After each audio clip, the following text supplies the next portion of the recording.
नमस्कार। आज हम आपके लिए एक और बुक समरी लेकर हाजिर हुए हैं जिसका नाम है the power of subconscious mind bye Joseph Murphy. आपके सबकॉन्शियस माइंड में इतनी ताकत है जितना आप सोच भी नहीं सकते और इसकी जादुई ताकत से आपको वाकिफ कराना ही इस बुक का मकसद है ताकि आप इसका भरपूर फायदा उठा सके। आप अपने सबकॉन्शियस माइंड में जैसा सोचेंगे आपकी लाइफ में वैसा ही होता चला जाएगा। अगर आप अच्छा यानी पॉजिटिव सोचोगे तो अच्छा ही होगा और अगर नेगेटिव सोचोगे तो बुरा ही होगा। आपके जीवन का आधार आपके माइंड के ऊपर डिपेंड करता है। आज हम इस बुक समरी में सबकॉन्शियस माइंड के बारे में जानेंगे, तो चलिए शुरू करते हैं। पहला चैप्टर है आपके अंदर एक खजाना मौजूद है। एक 75 साल की विधवा ने लेखक को खत लिखकर बताया कि वो दोबारा शादी करके घर फंसाना चाहती है और खुश रहना चाहती है। फिर लेखक ने उस महिला को वैसे बताया कि वे औरत खुद को बार बार याद दिलाती रहे कि वो एक खुशहाल शादीशुदा औरत है। महिला ने वैसा ही किया जैसे लेखक ने बोला था। बहुत दिनों बाद आखिर में एक दिन वो एक बड़े फार्मासिस्ट से मिली और उनसे प्यार कर बैठी। आज दोनों शादीशुदा हैं और खुश हैं। आपके अंदर असल में सोने की खान है जो जो है आपका सबकॉन्शियस माइंड। आप जब किसी टेस्ट से पहले खुद को ये यकीन दिलाते हैं कि आप फेल हो जाएंगे या फिर कोई चीज आपको नहीं मिलेगी, तो दरअसल आप अपने ही दिमाग को ऐसा करने के लिए मजबूर कर रहे होते हैं। दूसरा चैप्टर है आपका दिमाग कैसे काम करता है। एक बुरी औरत को यकीन हो चला था कि उसकी यादाश्त चली जाएगी, मगर उसने अपने दिमाग को यही यकीन दिलाए रखा कि ऐसा कुछ भी नहीं होगा, बल्कि वो खुद को ये यकीन दिलाती रही कि उसकी यादाश्त एक दिन ब दिन बढ़ती जा रही है। अब ये उसका मजबूत विश्वास था कि सच में उसके साथ ऐसा ही हुआ। जो कुछ आप सोचते हैं वो अपने सबकॉन्शियस माइंड वाले लेवल में सोचते हैं और जो कुछ भी आप करते हैं वो आपके सबकॉन्शियस लेवल को अफेक्ट करती है। उदाहरण के लिए हिप्नोसिस के पीछे सिर्फ एक वजह यह है कि आपका सबकॉन्शियस माइंड इस पर यकीन करता है और फिर आपसे जो कहा जाता है उसे आपका कॉन्शियस माइंड बिना किसी जिद के उसे मानने लगता है। तीसरा चैप्टर है आपके सबकॉन्शियस माइंड के काम करने की जादुई ताकत। एक स्कॉच सर्जन डॉक्टर जेम्स एजिले ने कुल 400 ऑपरेशन किए, तब तक एनेस्थीसिया की खोज नहीं हुई थी जिससे वो अपने पेशेंट को बेहोश कर सके। तो उन्होंने आखिर में ये सब कैसे किया? असल में वे अपने पेशेंट को पूरी तरह यकीन दिला देते थे कि ऑपरेशन में उन्हें किसी भी तरह का दर्द नहीं होगा और ना ही कोई इन्फेक्शन। उनके ऑपरेशन सफल हुआ करते थे। उनका मर्टिलिटी रेट यानी पेशेंट को मारने का रेट भी बहुत कम था। आपका सबकॉन्शियस माइंड सब कुछ कंट्रोल करता है, आपके खून का बहाव, आपका डाइजेशन और आपके थॉट्स। एक बार अगर आप इसकी ताकत समझ लें तो इसे अपने फायदे के लिए इस्तेमाल कर सकते हैं। अगला चैप्टर है मेंटल हीलिंग के पुराने और नए तरीके। 1910 का एक मशहूर किस्सा है कि एक आदमी को टंग पैरालिसिस हुआ, जानी उसकी जीभ को लकवा मार गया। उन दिनों इसका कोई इलाज भी नहीं था। वो डॉक्टर के पास गया तो उसने उसकी जुबान पर एक थर्मामीटर रखकर कहा कि ये बिल्कुल एकदम नया इंस्ट्रूमेंट है जिससे आपकी जीभ ठीक हो जाएगी। और सच में कुछ ही मिनटों बाद उसकी जीभ ठीक हो गई और वो उसे हिला डुला पा रहा था। जब उसने मरीज के सबकॉन्शियस दिमाग को ये यकीन दिलाया जाता है कि वो ठीक हो जाएगा, तब ऐसा लगता है कि वो कभी बीमारी का शिकार हुआ ही नहीं था। आपके शरीर पर कोई असर तब तक नहीं होगा जब तक आपका सबकॉन्शियस माइंड ऐसा करने को ना बोले। हमेशा अपने सबकॉन्शियस दिमाग की ताकत को याद रखें। आगे बढ़ते हैं मेंटल हीलिंग की प्रैक्टिकल टेक्निक। जब गोल्डन ग्रेट ब्रिज बना तो इंजीनियरिंग कंपनी के पास एक प्लान था। इस प्लान में पहली बार स्ट्रेस और स्ट्रेन की बात की गई थी जो ब्रिज पर पड़ सकता था। तब उन्होंने एक आइडियल ब्रिज के बारे में सोचा और उसे प्रैक्टिकली टेस्ट किया गया। ये सारे स्टेप्स ऑर्डर में किए गए और कोई भी स्टेप पहले या बाद में नहीं अपनाया गया, वरना ब्रिज पूरी तरह फेल हो सकता था। जिस तरह हमारी दुआएं सुनी जाती हैं वे भी कुछ इसी तरह है। जो हमें मिलता है ना पहले ना बाद में, बिल्कुल सही वक्त पर ही मिलता है। कुछ चीजें पहले होनी चाहिए तो कुछ बाद में। इनमें से सबसे पहली टेक्निक है सिंपल तरीके से अपने विचारों और इच्छाओं को अपने सबकॉन्शियस माइंड में रखते जाए ताकि आप किसी भी तरह की सिकनेस को दूर कर पाए। जैसे कि एक छोटी लड़की अपना जिसका गला खराब है, वो अगर खुद को मजबूत इरादे से कहे कि मेरी बीमारी जा रही है, ये दूर हो रही है, तो घंटे भर में ही सच में वो ठीक महसूस करने लगेगी। दूसरी सिंपल टेक्निक है विजुअलाइजेशन टेक्निक। आप विजुअलाइज करके अपने दिमाग की तस्वीर रचकर ऐसा कर सकते हैं जो आप चाहते हैं। इसे हरदम अपने ख्यालों में रखें। आखिर में आती है स्लीपिंग टेक्निक, जिसमें जब आप सो रहे होते हैं तो अपने बॉडी को एफर्ट और स्ट्रेस कम होता है। उस वक्त आपका सबकॉन्शियस एक्टिव हो जाता है और आपके विचार और भी बेहतर ढंग से ऑब्जर्व कर लेता है, जिससे आपके दिमाग और शरीर को अपनी चाही गई चीज हासिल करने में मदद मिलती है। नेक्स्ट है सबकॉन्शियस माइंड की आदत लाइफगार्ड है। लेखक रॉबर्ट लुइस स्टेवेंसन हर रात सोने से पहले अपने सबकॉन्शियस माइंड को उन सब कहानियों से भर देते थे जो उन्हें लिखनी होती थी और बाद में वे उसे लिख लेते थे। उनकी इस बात से पता चलता है कि हमारी सबकॉन्शियस ताकत कितनी जबरदस्त होती है। फेडरिक एलियस नाम का एक लड़का था जिसे पोर्ट की बीमारी थी।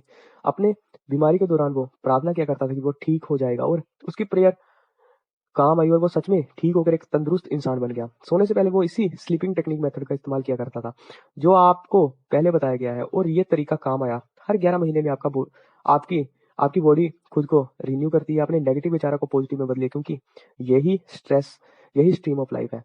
जो रिजल्ट आप चाहते हैं उन्हें कैसे पाया जाए। एक बार एक मकान का मालिक था जो फर्नेस रिपेयरमैन से इस बात पर लड़ रहा था कि वो एक बॉयलर को ठीक करने के $200 मांग रहा था। मकान मालिक ने कहा, ये बहुत ज्यादा रकम है। इस पर रिपेयरमैन ने जवाब दिया कि वो मिसिंग पार्ट का तो सिर्फ $5 मांग रहा है, लेकिन बाकी के $195 वो अपनी इस काम की नॉलेज होने की फीस ले रहा है। हमारे फेल होने का एक जरूरी वजह होती है कि हमारे अंदर मोटिवेशन और कॉन्फिडेंस की कमी होती है, क्योंकि जब लोग ध्यान लगाकर कोई प्रार्थना कर रहे होते हैं तो कई बार उन्हें उस पर गहरा यकीन नहीं होता, तो जितना की होना चाहिए उनके मन में नेगेटिव विचार चलते रहते हैं, और यही वजह है कि उन्हें अपनी प्रार्थना का जवाब नहीं मिलता। आगे बढ़ते हैं। अपने सबकॉन्शियस की पावर को पैसे और अपने अमीर होने के लिए कैसे इस्तेमाल करें। लेखक का दोस्त सालाना $75,000 कमाता है। एक बार दुनिया घूमने के लिए उसने 9 महीने की लंबी छुट्टी लेकर एक क्रूज पर गया। उसने खूब पैसा उड़ाए, और जब वो वापस काम पर लौटा तो उसने महसूस किया कि जो उसके साथी हैं, जो उनसे बिजनेस के बारे में ज्यादा जानते हैं, बेहतर काम कर सकते हैं, वे सारे उनसे छोटी पोजीशन पर काम कर रहे हैं और उनसे कम सैलरी लेते हैं। ऐसा इसलिए था कि उन सबको ना तो अपने सबकॉन्शियस माइंड की पावर के बारे में नॉलेज थी और ना ही कोई इंटेंट। सच तो यह है कि कोई भी रातों रात अमीर नहीं बन सकता। इसके लिए आपको सबकॉन्शियस माइंड में कुछ नए आइडिया सोचने होंगे, इसे मोटिवेट करना पड़ेगा, तभी ये आपको अमीर बनने में मदद कर पाएगा। अगर आपको ज्यादा पैसे कमाने की चाहत नहीं है तो फेल होने की राह पर ये पहला कदम है। सबसे पहले तो ये विचार दिलो दिमाग से निकाल फेंको कि पैसा सब बुराई की जड़ है, क्योंकि जब आप इसे बुराई मानकर नफरत ही करोगे तो भला इसे कैसे अपनी तरफ अट्रैक्ट कर सकते हैं। पैसे को अपना सबसे बड़ा दोस्त समझकर इसे प्यार करें, अपने अमीर होने पर यकीन रखें। आगे है, आपका सबकॉन्शियस माइंड आपकी सफलता का साथी है, और देखिए किस तरह साइंटिस्ट इसका इस्तेमाल करते हैं। सफल होने के लिए 3 खास स्टेप है। पहला, अपने पसंद की चीजें करें जिनसे आपको खुशी मिलती है। अगर आपको पता नहीं है कि वे क्या है तो उसे जानने की पूरी कोशिश करें। दूसरा, किसी एक खास चीज में महारत हासिल करें जो आपको पसंद है, उसके बारे में ज्यादा से ज्यादा जानकारी रखें। तीसरा, जो भी आपको पसंद है वो सिर्फ आप तक ना सीमित रखें। सिर्फ आप ही नहीं बल्कि लोगों को भी वह काम आनी चाहिए। इन सब स्टेप्स को अपनाते टाइम अपने सबकॉन्शियस की पावर को कभी ना भूलें। बहुत से साइंटिस्ट इस बात को जानते और मानते थे।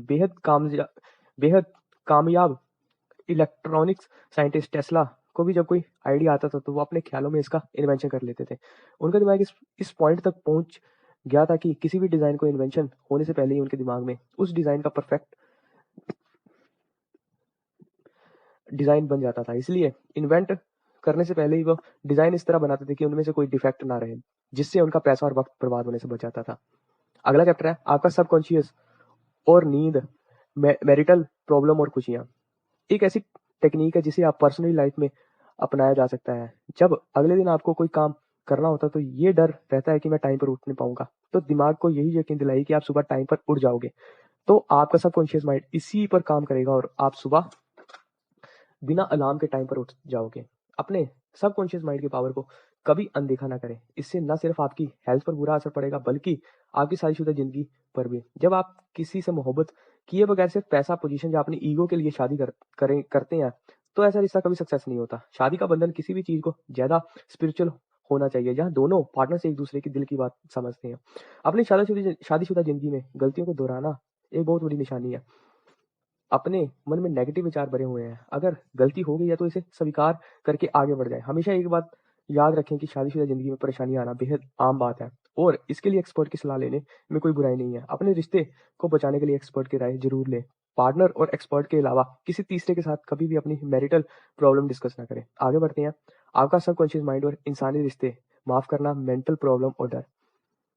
सिगमंड फ्रॉइड साइको एनालिस्ट के फाउंडर हैं कि वे जब किसी के अंदर प्यार नहीं होता तो आपकी आत्मा धीरे धीरे मर जाती है। जब आप दिल में नफरत पालते हैं तो अपनी आत्मा और दिमाग को किसी कैदी की तरह हमेशा के लिए बांध लेते हैं। जितना हो सके सबका भला सोचिए और कोशिश करें कि किसी को भी नुकसान ना पहुंचे। लोगों को रिस्पेक्ट दो और हमेशा अच्छे से पेश आओ। जैसा आप खुद के लिए चाहते हैं वैसा व्यवहार दूसरों से भी करो। आप चाहे आप उन बातों से चिढ़कर पूरा दिन खराब कर लें या फिर उनकी बातों को इग्नोर करना सीख लें। लोगों को माफ करना दरअसल दिमाग के लिए नेगेटिव विचारों के खिलाफ एक एटीट्यूड की तरह काम करता है जो आप लोगों को माफ करते हैं तो आपकी आत्मा शांति और सुकून से भर जाती है। हम इंसान आदत से लाचार हैं। बुरी आदत और अच्छी आदतों के बीच में सिर्फ एक चुनाव का फर्क होता है। बहुत से शराबी जिंदगी भर शराब नहीं छोड़ पाते क्योंकि वे मानते ही नहीं है कि वे शराबी हैं, और नतीजा ये कि वे कभी भी इससे छुटकारा नहीं पा पाते। कोई भी आदत अपनाने के लिए पहले खुद को तैयार करना होगा। जब आप इस पॉइंट पर आ जाएं कि आपको अपनी कोई आदत छोड़नी है, तो सबसे पहले आप अपने डर को दूर कीजिए, जिससे आपको सबसे ज्यादा डर लगता है। जमा दिल कैसे बने रहें। लेखक के एक पड़ोसी को रिटायरमेंट चाहिए, ले इसलिए लेनी पड़ी क्योंकि वे 65 साल के हो गए थे, और उस आदमी उस आदमी ने लेखक को कहा कि उसके लिए रिटायरमेंट किंडरगार्टन के फर्स्ट ग्रेड में जाने जैसा है। उसके लिए ये जिंदगी और मंजिल की राह की एक और कदम रखने जैसा है। उसका सोचना किसी भी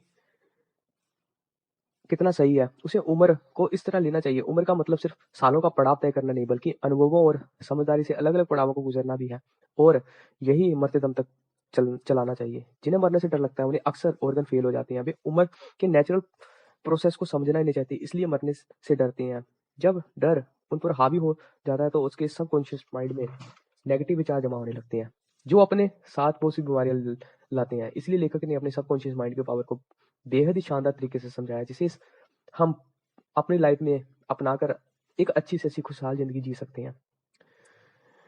अभी इसके कंक्लूजन को देख लेते हैं। ऑथर ने बताया कि कैसे आपके अंदर असल में एक पूरी की पूरी सोने की खान है, जो आपका कॉन्शियस और सबकॉन्शियस माइंड है। आपके सबकॉन्शियस माइंड में काम करने की एक जादुई ताकत है, और आपका सबकॉन्शियस माइंड कैसे अपने मेंटल हेल्थ को हील करता है। जो रिजल्ट आप चाहते हैं उन्हें कैसे सबकॉन्शियस माइंड की मदद से पाया जा सकता है। सबकॉन्शियस माइंड की पावर की के पैसे और अपने अमीर होने के लिए इस्तेमाल किया जा सकता है। आपका सबकॉन्शियस माइंड आपके सफलता का साथी है, और कैसे दुनिया के साइंटिस्ट ने भी इस टेक्निक को अपना के अपने लाइफ लॉन्ग इन्वेंशन को नई मुकाम दी है। इसी के साथ ये बुक समरी यहीं खत्म होती है। ये तो थी बुक समरी। आशा करता हूँ ये बुक समरी आपको अच्छी लगी होगी। आप किस बुक पर अगली समरी सुनना चाहते हैं, आप हमें कमेंट में बता सकते हैं। वीडियो अच्छी लगी हो तो वीडियो को अपने दोस्तों के साथ शेयर करना, वीडियो को लाइक करना, चैनल को सब्सक्राइब करना। धन्यवाद।